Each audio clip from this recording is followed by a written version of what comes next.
피타고라 승부입니다. 유대인 이야기로 세계 경제사에 대해서 함께 공부하겠습니다. 이번 시간에는 국제금융과 해양 강국이 된 영국에 대해서 살펴볼게요. 1660년 영국이 선포한 제2차 항해조례는 설탕, 담배, 목화와 같은 중요한 상품을 영국 식민지에서 영국과 영국령으로만 수출할 수 있도록 했어요. 돈 되는 상품을 영국령끼리만 무역하도록 한 거죠. 완전히 네덜란드에 목을 조르자는 의도였는데요.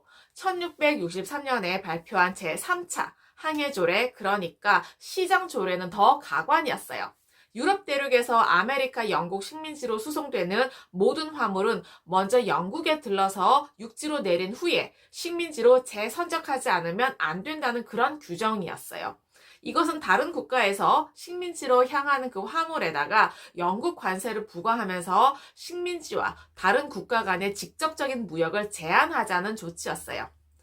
결국 영국과 네덜란드는 1665년에 전쟁을 다시 시작했어요. 양국의 적대 행위는 그 이전 해부터 시작이 되었어요. 영국은 이미 뉴 암스테르담, 그러니까 뉴욕을 점령하고 있었어요.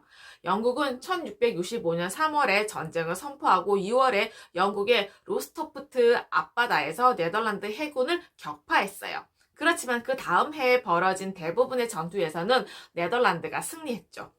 영국의 동맹국이었던 민스터 공국은 네덜란드 영토로 군대를 출정시켰지만 네덜란드 편에선 프랑스의 개입에 의해서 패하게 되었어요. 다음 해였던 1667년 6월에 영국 함대는 프랑스군의 공격으로 파괴되면서 전의를 완전히 상실했어요. 전쟁은 그해 7월 브레다 조약으로 종결이 되었어요. 제2차 영국과 네덜란드의 전쟁은 네덜란드의 승리였죠. 1667년 2차 전쟁의 끝으로 영국이 뉴욕을 얻게 되었어요. 그러면서 네덜란드에게 사탕수수 산지인 수리남을 양도했어요. 그리고 분쟁 중이었던 육두구 산지 반다 제도의 네덜란드 소유권을 인정했어요. 당시로서는 사탕수수 산지와 육두구 재배지가 경제적으로 훨씬 가치가 높았어요. 그렇지만은 전쟁에 이긴 네덜란드가 뉴욕을 포기한 것은 역사적인 관점에서는 큰 실수였다고 합니다. 영국의 동인도 회사는 네덜란드보다 2년 빠른 1600년에 발족되었어요. 당시 네덜란드 유대인들에게 밀려서 상대적으로 해상 교육이 활발하지 못했어요.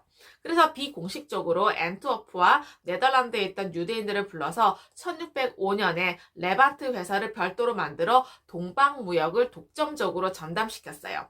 이 무렵에 이슬람이 지배하던 레반트 지역, 그러니까 소아시아 지역은요, 유대인이 아니면 들어갈 수가 없었어요. 1656년 영국의 유대인 이주가 묵인되면서 네덜란드에서 해상무역에 종사하던 유대인들이 영국으로 몰려가서 무역이 활기를 띠기 시작했어요. 기존의 영국 동인도 회사의 대주주가 되어서 아시아 교육에 앞장섰어요. 그러면서 신대륙과의 교역도 활발히 추진했죠.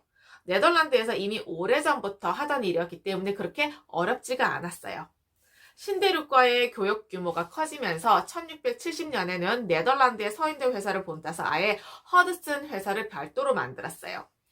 허드슨 회사의 교역량이 기하급수적으로 커지면서 노예 삼각 무역을 전담하는 별도 회사를 분사시켰어요. 바로 1672년에 설립이 된 왕립 아프리카 회사예요. 영국은 이 회사를 중심으로 영국과 아프리카와 서인도를 연결하는 삼각무역을 성공적으로 실시해서 네덜란드를 압도하게 되었어요.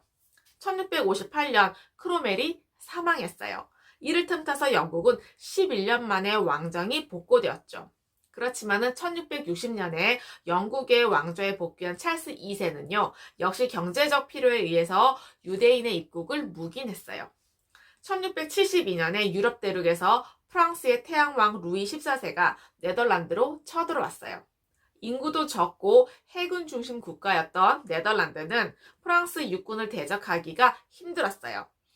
오렌지 가문의 윌리엄 3세를 국가적인 위기에 대처할 지도자로 추대했어요. 이때 윌리엄 3세는 프랑스군의 완강히 저항하면서 세계 외교사의 길이 남을 만한 기획을 했어요.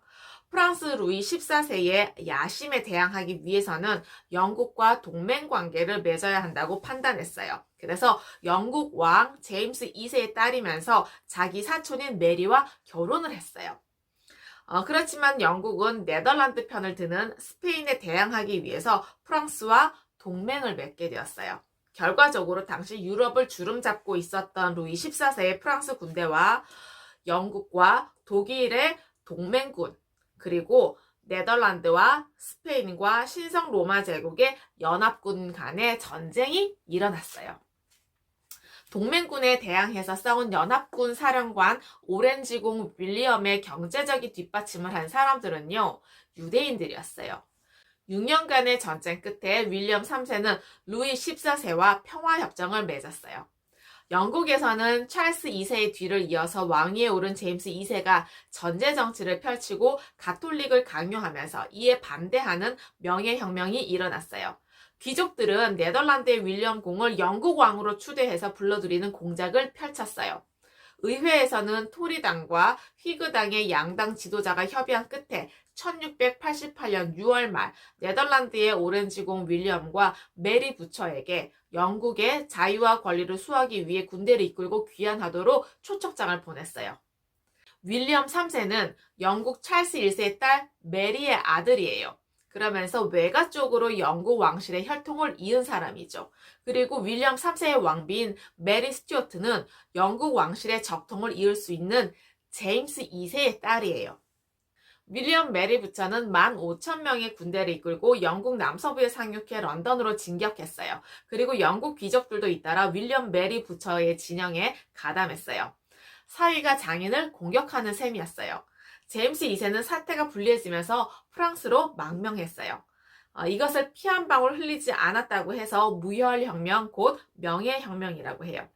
1689년에 의회는 윌리엄 메리 부처에게 권리선언을 제출해서 승인을 요구했어요. 둘은 그것을 승인한 다음에 공동으로 왕위에 오를 수가 있었어요. 윌리엄을 따라서 영국으로 건너간 인원은 3만여 명에 이르렀어요. 민간인 가운데 절반 이상이 유대인들이었죠. 유대 금융인들을 이끌었던 이삭이라는 사람은요, 영국의 병참부 장관이 되었어요. 1690년 9월서부터 1년간 짧은 시기 동안에 막대한 선박 건조 비용과 군수품 조달을 무난히 성사시켰어요. 윌리엄의 경제관과 금융에 대한 시각을 잘 알고 있었던 유대인 금융업자들이 대거 이동했어요. 이들 진취적인 유대인 금융업자들과 함께 네덜란드를 부흥시켰던 현대적인 사고방식이 고스란히 영국으로 넘어갈 수가 있었습니다. 그래서 영국은 짧은 시간에 선진적인 금융산업의 토대를 구축할 수가 있었습니다. 명예혁명 이전에 영국은 오랫동안 종교 간, 민족 간 전쟁이 벌어지던 각축장이었어요. 그런데 메리와 윌리엄이 즉위하면서 모든 것이 달라졌죠. 1689년 영국 의회는 권리장정과 관용법을 통과시켰어요. 관용법은요, 가톨릭 교도가 아닌 비국교도에게 신앙의 자유를 인정하는 그런 법이었어요. 이러한 혁명적인 법률들은 새로운 시대의 출발을 알리는 신호였죠. 영국은 그 후 200년이 넘도록 지구상에서 가장 관대한 관용 정책을 펼쳤어요. 덕분에 유대인들은 어느 때보다 자유롭게 영국 사회로 진입할 수가 있었습니다. 이들은 금융과 산업혁명에서 중요한 역할을 담당했어요. 이것을 토대로 영국은 세계적인 패권 국가로 비상할 수가 있었습니다. 1609년에 설립된 네덜란드 은행은 80여 년의 황금기를 마감하고 국제금융의 중심지의 바통을 영국에게 넘겨주었어요. 네덜란드에서와 같이 저금리로 대규모의 금융 지원을 받은 영국 제조업은요, 나날이 발전했어요. 그리고 무역 확대와 식민지 개척에도 속도를 낼 수가 있었어요. 영국은 네덜란드로부터 세계 최고의 해상 국가로서의 지위까지도 넘겨받았죠. 이제 영국은 사상 최대 규모로 세계 산업과 식민 정책을 주무르는 제국으로 탈바꿈할 수 있게 되었습니다. 어떠셨나요? 과거의 지혜와 지식을 통해서 현재와 미래의 삶이 좀 더 의미 있고 풍성해지시길 기원합니다. 감사합니다.